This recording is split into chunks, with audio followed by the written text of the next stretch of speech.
به نام خدا. سلام عرض میکنم خدمت شما دوستان عزیزم. امیدوارم حالتون خیلی خوب باشه. خوش اومدید به پیج سلامتی و پزشکی دکتر تارا. دوستان امروز میخوایم درباره یکی از مسائل و مشکلات شایع سلامتی در جامعه خودمون و همچنین در دنیا با هم دیگه صحبت کنیم. یکی از سردردهای بسیار شدید و غیر قابل تحمل به نام میگرن و راهکارهایی رو ارائه بدیم برای تسکین دردهای میگرنی و کاهش حملات میگرن. تقریبا اکثریت ما به دلایل مختلف سردردهایی رو تجربه میکنیم که با مسکن یا استراحت کردن بهبود پیدا میکنن. اما در مورد افراد میگرنی یک کم قضیه متفاوت هست.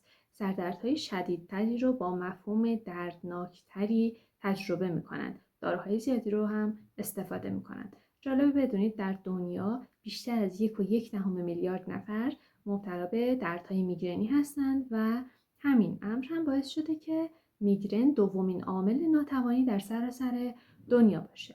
اما ما میخوایم اینجا بدونیم چه غذاهایی رو استفاده بکنیم، چه موادی رو استفاده بکنیم که دردهای میگرنیمون تسکین پیدا بکنه و حتی تعداد دفعات حملات میگرنی کاهش پیدا بکنن و چه چیزهایی رو استفاده نکنیم که باعث تشدید دردهای میگرنی نشن.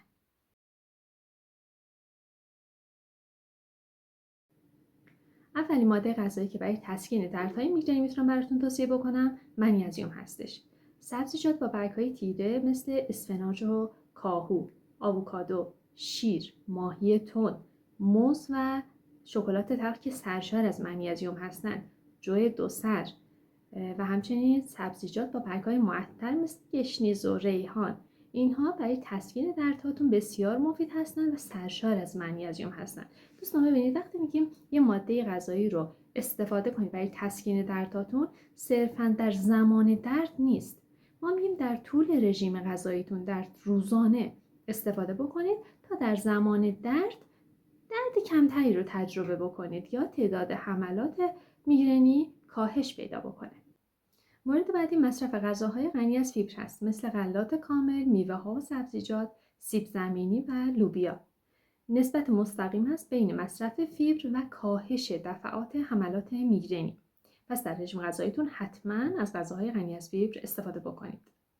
مورد بعدیمون هیدراتی کردن بدن هست. یعنی چی؟ یعنی آب کافی استفاده کنید.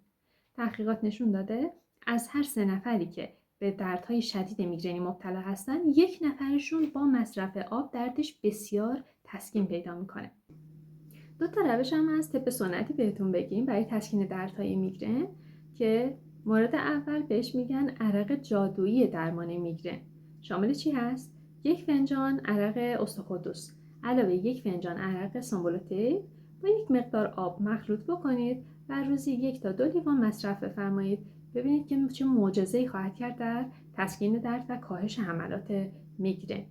و مورد بعدی 100 گرم برگ خشک درخت گلابی رو داخل 1 لیتر آب جوش بریزید، 20 دقیقه اجازه بدید که دم بکشه، صاف کنید و 1 فنجان قبل از شروع درد میگرنی استفاده بکنید. این هم مسکن بسیار خوبی هست.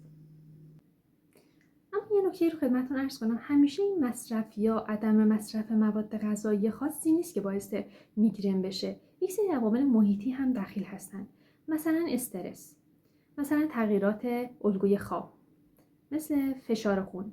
ببینید افزایش فشار خون باعث میگرن هم خواهد شد و بالعکس میگرن باعث افزایش فشار خون هم خواهد شد و ویدیوی بعدی ما هم در مورد فشار خون خواهد بود، به این نکته اشاره خواهیم کرد.